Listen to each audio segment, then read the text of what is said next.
welcome back to my channel. My name is Anna and today we're going to be talking about the Korean drama Remarriage and Desires. I'm going to be talking about the plot, what I liked, what I didn't like, my breakout star, and my overall review out of 10, and if I recommend for you to watch the show. So let's get started. Remarriage and Desires is an 8-episode drama that's on Netflix. It premiered back in July of this year. I just haven't gotten around to reviewing it, but it's 8 episodes like I mentioned, and it stars Kim Hee-sun, and this is actually my second time reviewing her drama, and the first one I did was tomorrow. You could click down below to watch my first review of her drama. And also Jung Yoo-jin and Cha Ji-yeon and Lee Hyuk-wook, those are the main casts of the show. And I'll tell you a little bit about the plot. So it basically tells the story of a woman played by Kim Hee-sun, and she loses everything after living as a middle-class housewife. She reunites with Jung Yoo-jin's character, who had an affair with her husband, who dies. It's in the early episodes, so it's not really a big spoiler. So she ends up meeting her character at a company called Rex, and the concept of Rex is basically a matchmaking company, whatever, for the rich. So it's basically 30 and up year old men and women who go there in order to find someone that's on their level. And so the poor, no, not for you.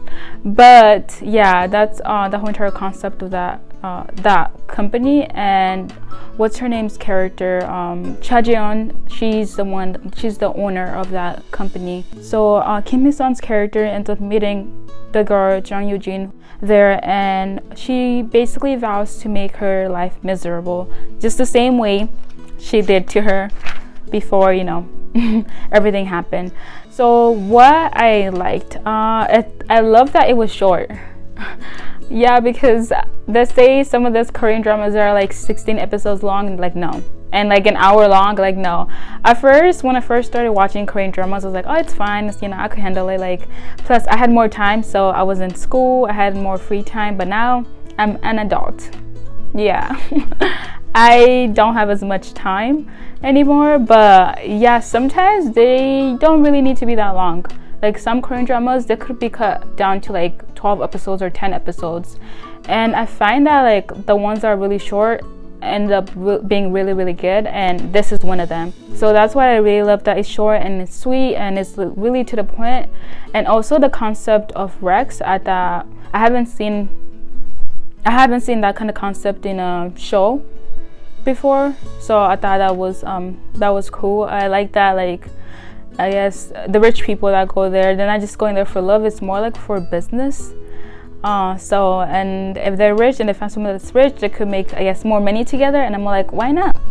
Feel free to do that. And also I really love the way they reveal everything in the editing of the whole entire show, and how, I guess, the characters, how they react to the other characters when the audience already knows, what's going on and stuff. So I thought that was really cool.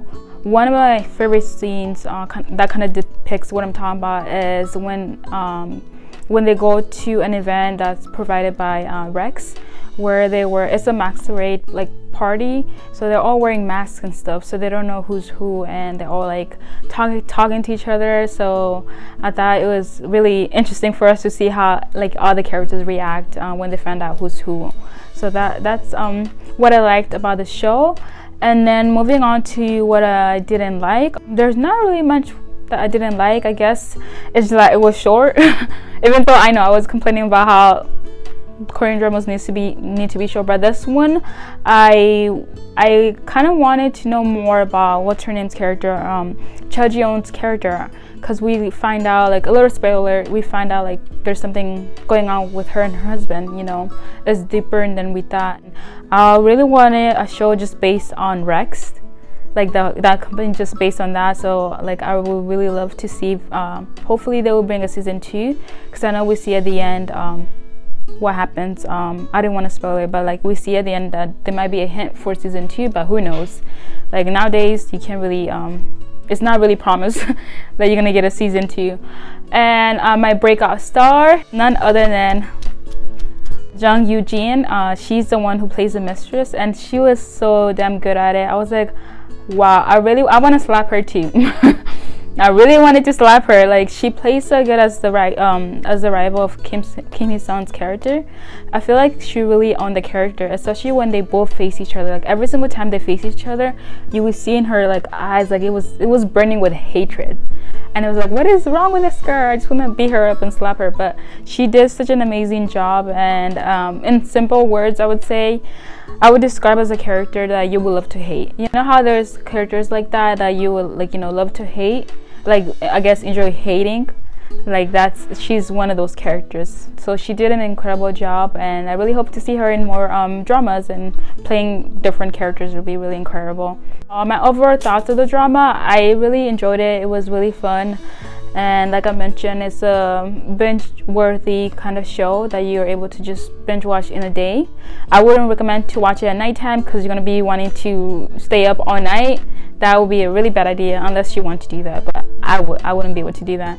So I will rate it a 10 out of 10. So I would definitely recommend for you to watch it. And that's my overall review of the drama Remarriage and Desires. Comment down your thoughts about it if you watch it, or if you are going to watch it. Let me know what you thought about it, and I'll see you guys next time. Bye.